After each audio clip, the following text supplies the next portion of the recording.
This is episode 341 of the Beyond the Food Show, and today we're going to talk about how to create and keep new habits permanently and sustainably. You ready? Stay tuned. Welcome to the Going to Beyond the Food Show, the only podcast that teaches you how to reshape your mind, not your body, to make your life better, bigger, and bolder. Your undieted life. I'm your host, Stephanie Dozier, reformed dieter, nutritionist, and coach. You ready? Let's do this. Hello, sisters, and welcome back. I had other plan for this episode than to talk about habits. But then this morning, I'm recording this on December the 15th. This morning, I was doing my own inner work, my thought work, as I was walking my brain through something that's happening in my life. There's a part of my life that is very uncertain. There's uncertainty in one area of my life because I had set a goal and that goal hasn't unfolded yet. I failed at that goal, and it's going to be impacting me financially. So now the feeling that I'm experiencing about this circumstance and the thought I have failed is uncertainty. And part of thought work is designing the way you're going to think about what's happening in your life instead of being the victim of what your brain is offering you as an opinion on the circumstance of your life.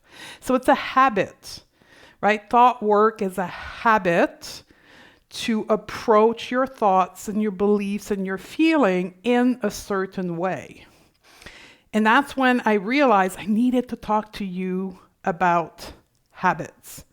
But before I get into the habit, I want to finish walking you through what thought work looked like for me and therefore how I'm teaching it to my student, because I think it can be really helpful to most of you on this podcast. So I have this circumstance. I failed at achieving a goal. I have feelings of uncertainty financially in my life. And now I need to decide how I'm going to think about this failure.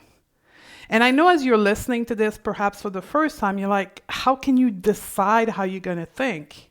And that's probably the most potent awareness that I want to bring to you. You get to decide what you think about circumstance in your life.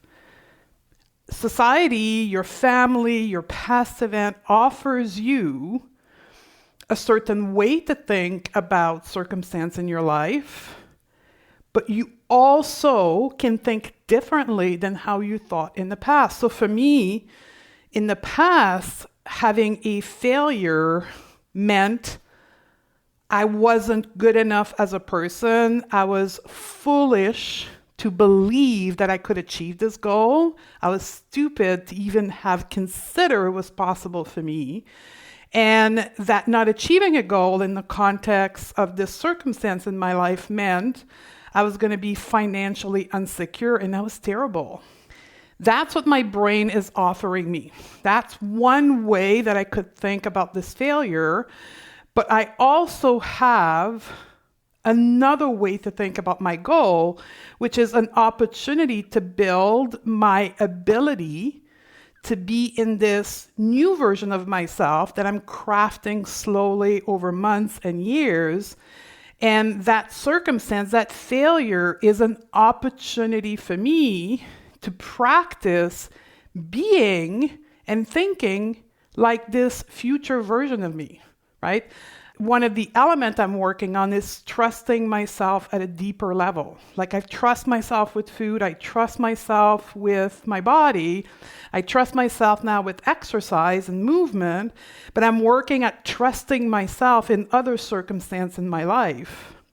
And particularly trusting that I'm not alone. As a single female who's always been self-providing, I have a pattern of thinking that I'm always alone, which is not true. I don't believe in God, but I believe in the universe. And one of the things I want to become is more leaning on this universe that's right there beside me to support me.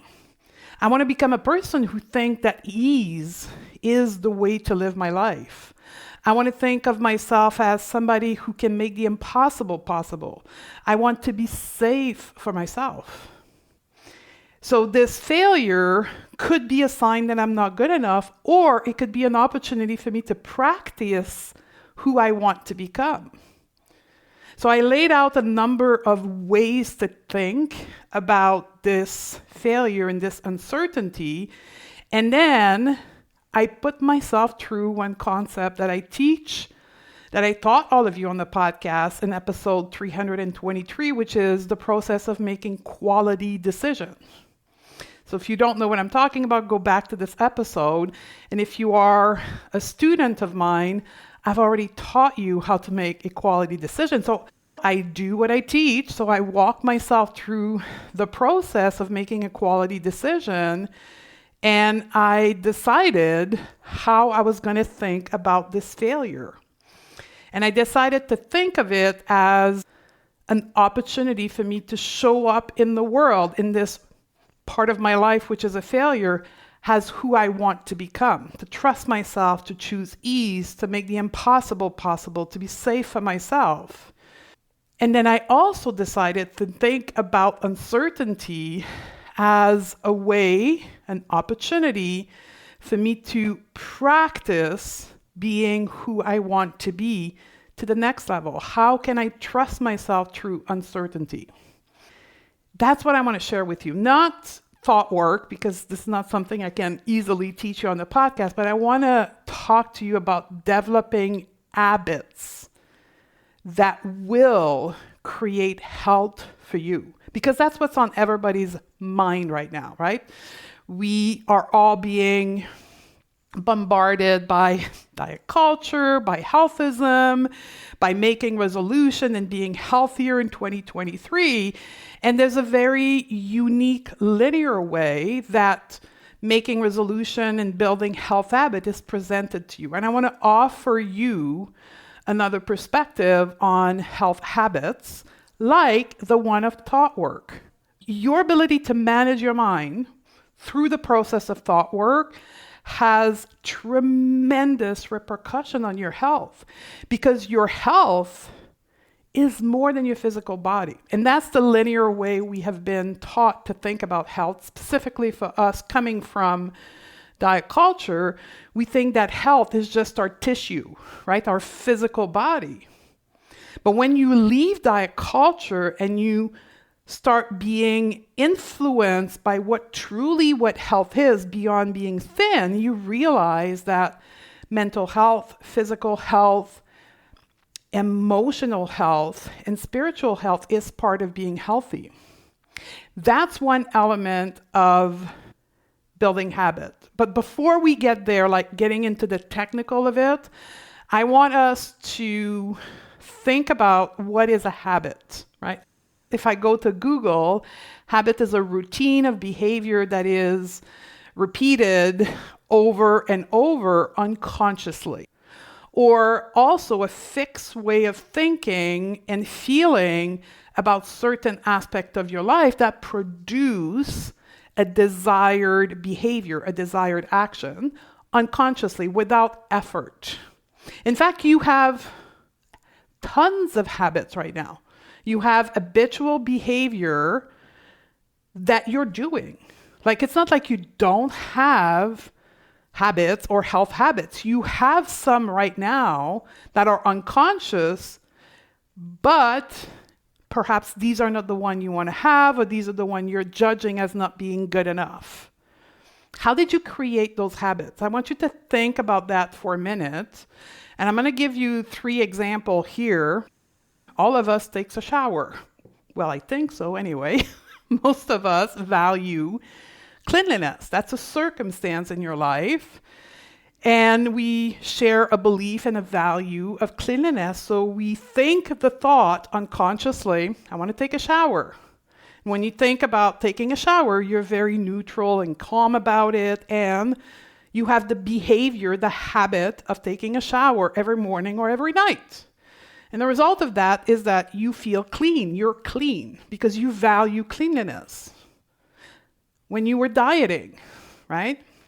You had the belief about yourself that you can't control yourself around food. So unconsciously, you had the thought, I need to check my macro. And that thought at the time made you feel probably neutral, calm, excited. And then the result of that is that you flipped open your phone or you flipped the box and you looked at the macro or you scanned through your app to know how many calories was in the food. And the result of that is you were, quote unquote, in control of the food. Body image is the same way.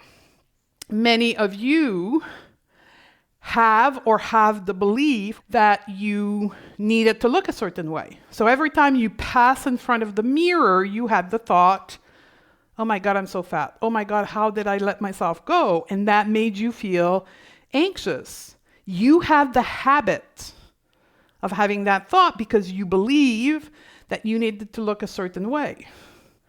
Many of us have a struggle with movement and exercise. And some of I'm working on through that, and I'm almost at the point where it's a default thinking now about exercise. But for decades, I believed that exercise meant control of my weight. I needed to exercise to control my weight. And then therefore, when I wasn't at the weight that I wanted to be or I wasn't losing weight, then exercise became something that was not as interesting. Therefore, I wasn't exercising.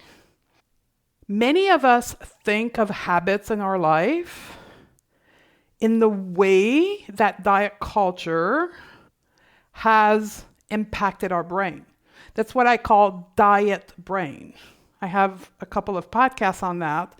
Diet brain is the current modeling of your brain. It's the current way your brain is thinking through various thought errors. So there's 4 main characteristics that I found over years of working with women from diet culture and out of diet culture: perfectionism, black and white thinking, people pleasing, and body filtering. We have these, it's like glasses that we wear. That is the side effect of diet culture. That's the way we cope with all the demand of diet culture in our life, by becoming people pleaser, all or nothing thinker, perfectionism, because face it, diets don't work, and the only hope we had to make diet work was to be perfect at it. But perfectionism then seeped through our entire life. So now today, it's the end of the year, and you're thinking about resolution. If you don't have the habit of checking into your thinking, of bringing awareness to your thoughts, you're probably thinking through creating new habits in the diet brain way of thinking: perfectionism, black and white thinking, and people pleasing. You think that the habit you want to have, the new health habit you want to have, is going to be the reason why you feel better. So a great example of that is if I go to the gym 3 times a week in the new year, I will feel accomplished. What creates the feeling of accomplishment is not the fact that you're getting in your car and going to the gym, is the fact that you're having the thought, if I go to the gym 3 times a week, I will feel accomplished, right? I will accomplish one of my beliefs, which is, in order to be healthy, I need to go to the gym, right? And then you're going to the gym and you think, oh, I did it. I achieved my goal this week of going 3 times to the gym. So I feel accomplished. The actual moving your body and doing the exercise didn't create the feeling of being accomplished. Your thought, I did it. I achieved my goal of going to the gym 3 times a week, made you feel accomplished.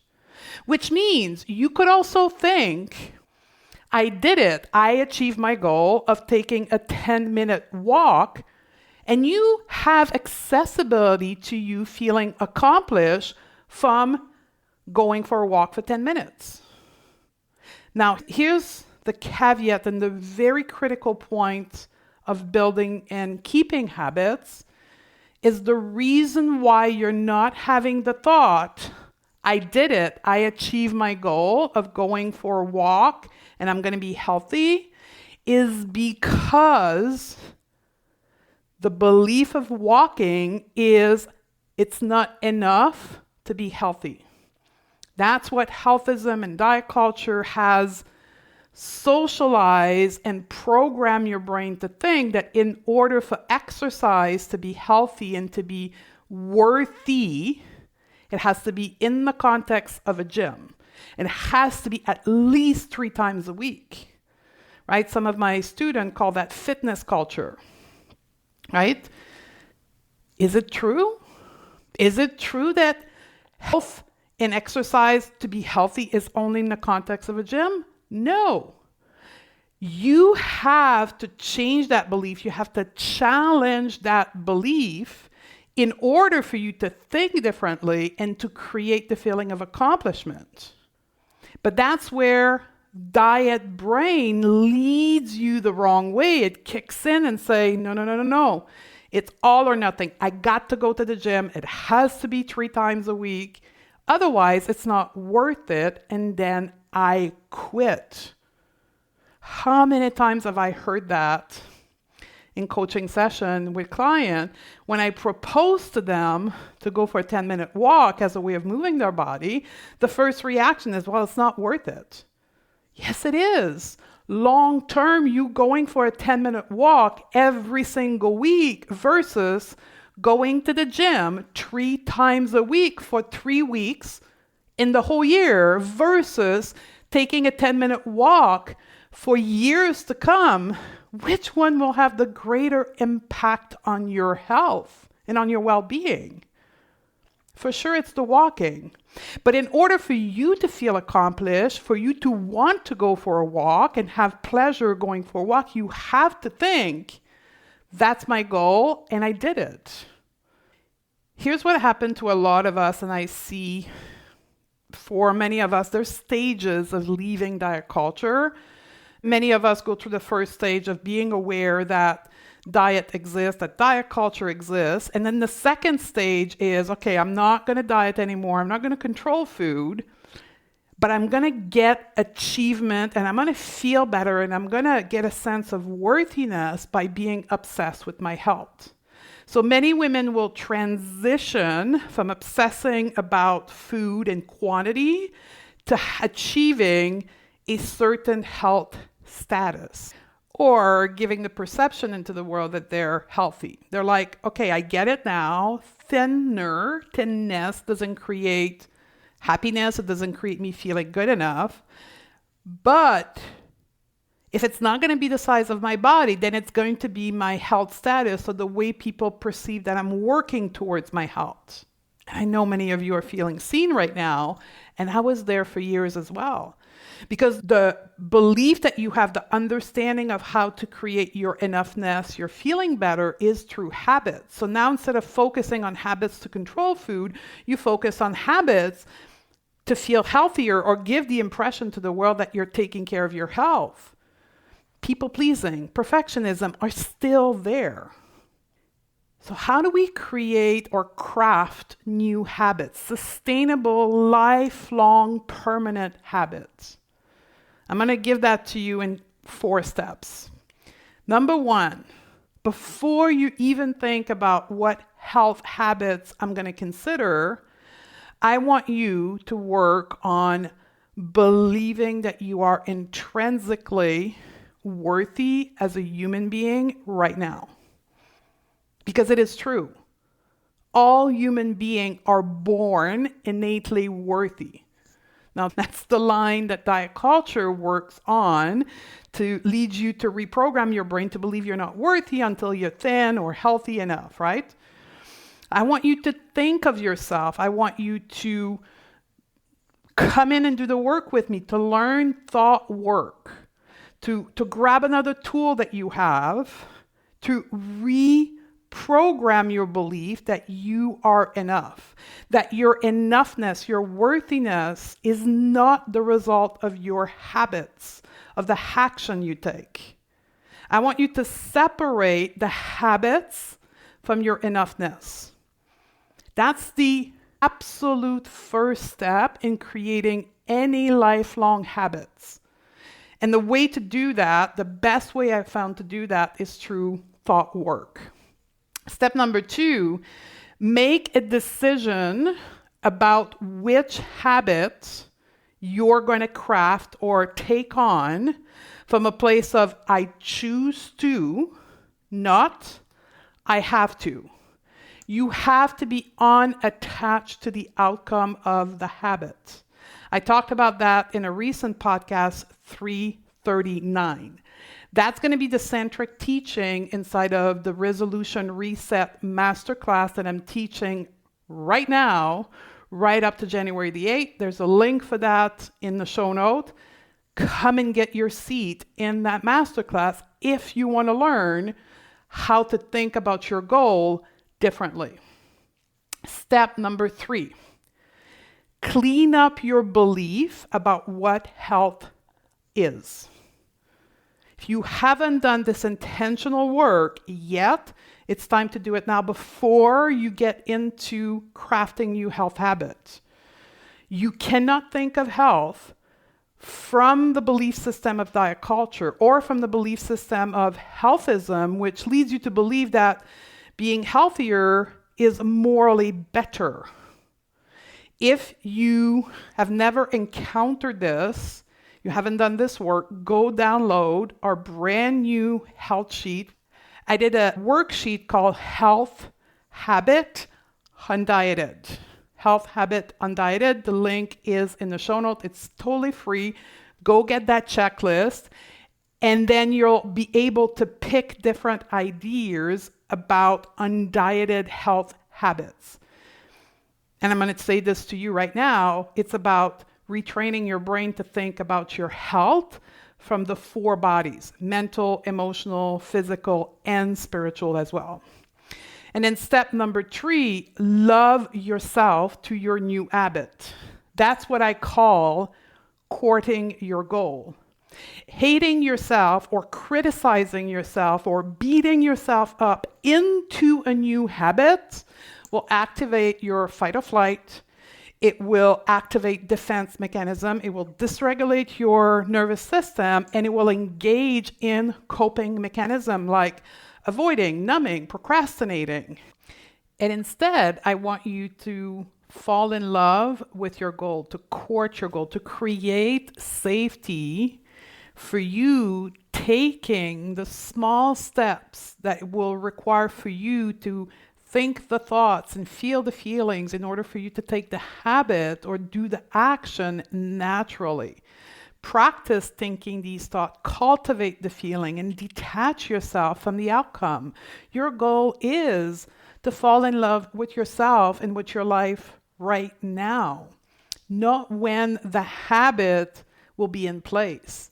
And the faster, I don't like using the word faster, but the faster you can create that relationship with yourself of love, of courting your goal, the faster the habit will become permanent. Is it hard to craft new habits? The truth is yes, it is, but it's possible. The way through the possibility of you creating new health habits and sustaining them for the rest of your life is by starting with your brain first to create new neural pathway. There is this thing that science just a few years ago has discovered. It's called neuroplasticity. It's the ability of the human brain to reshape itself. That's actually where thought work is coming from, where cognitive behavior therapy research comes from, is understanding how the brain can create new neural pathway, new ways of thinking that creates new feelings that then craft the new habits we want to have in our life. But in order for us to access this beautiful biology that we all have, this possibility that we all have to craft new habit, we need to restructure the way we think about goals. That's what I named the liberated goal process. That's what I teach in all of my program, that it is for professional or you on the Going to Beyond the Food and on Diet Your Life. It's about liberating your goal. Liberating your goal means that you understand that the point of a goal is never to achieve the goal. The point of a goal is to build the habit of taking consistent and perfect action towards something you want to create. And the path, you knowing and acknowledging that the path to create this habit in order to have the goal is by shifting your beliefs about yourself, about your health, about the world, about your body, about food, and rebuilding an identity as someone who consistently build the habit, think the thought, feel the way in order to generate the habit, the action that is in alignment with your goal. The thoughts and the action will come with time. And you're not attached to a deadline, to a smart goal. You are enjoying, loving the process of becoming the person who believes this and thinks this way and feels enough every day, not just when the goal is achieved. Liberated goal is the opposite of a dirty goal. Dirty goal is what I name the way diet culture and oppressive system teaches us to engage with goal. Dirty goal will have you think that the point of setting a goal is to have the goal so you can finally access the feeling that is on the other side of having the goal achieved. That the only way you can access that feeling of feeling better and feeling good enough is for you to achieve the goal. Dirty goal will have you say, the only way for me to be confident, to be happy, is to have a smaller body, is to go to the gym 3 times a week. Dirty goal will have you think that feeling better, feeling a certain way that you want to feel is only accessible when you do the thing that the system, such as diet culture, tells you have to do. Dirty goal will tell you that taking imperfect action to go after the minimum baseline means you're not doing anything, you're not working hard enough. And I want you to ask yourself this question: which is going to have more impact on your life? Taking consistent and perfect action over a period of a year, or clinging on taking the perfect action towards your goal that you will give up in 6 weeks because your mind isn't aligned and it's not generating the feeling, therefore the habit that you want. Creating new habit, creating new behavior is how you actually change your life. And to do that, you have to be willing to learn a new way of thinking about your goal and release yourself from the temporary dopamine rush you get from creating a dirty goal and having a timeline and a perfect plan and a checklist and an action plan and recreating a new calendar. You're letting go of that temporary feel-good feeling that only lasts a few days or a few weeks, but instead, you're going after the process of goal and habit formation. The process of achieving a goal is not sexy. It's not fun. Becoming the new version of yourself who thinks the thought and feel the way in a way that the behavior, the habit is second nature and automatic, it's boring. It's not sexy. Creating a new habit will probably feel boring and difficult, but it's supposed to be.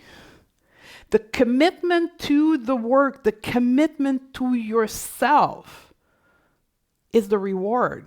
It's showing up for yourself. It's having your own back, having a relationship most of the time in your day of support, of loving yourself, and constantly nurturing that feeling and showing up for yourself and having your back and taking imperfect action and not judging yourself and not criticizing yourself over and over and over again, all in the service of the life you want to live or the dream you want to achieve. That's what we can help you with. We can help you change that way you engage with your goal. We will do it in the context of what you want to create for 2023 or your body or food or health. And then you take that process and you apply it to the rest of your life. That's how I started the podcast today. I was showing you how I coach myself through the achievement of a goal and through failure with that same process, because really it's a new way of living.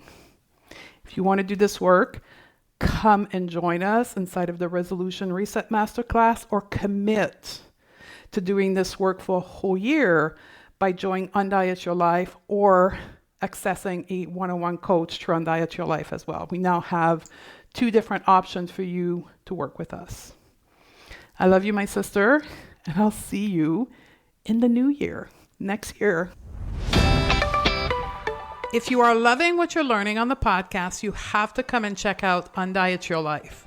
This is where we get to hang out together, where you get the individual help applying the concept thought on the podcast while learning new coaching tools that will make your life even more amazing. It's also where you get to apply the learning to think better, eat better, and feel better, and create your undieted life, your better, bigger, and bolder life. Go to stephaniedode.com/join. I'd love to have you join us inside of Undiet Your Life, and I'll see you on the other side.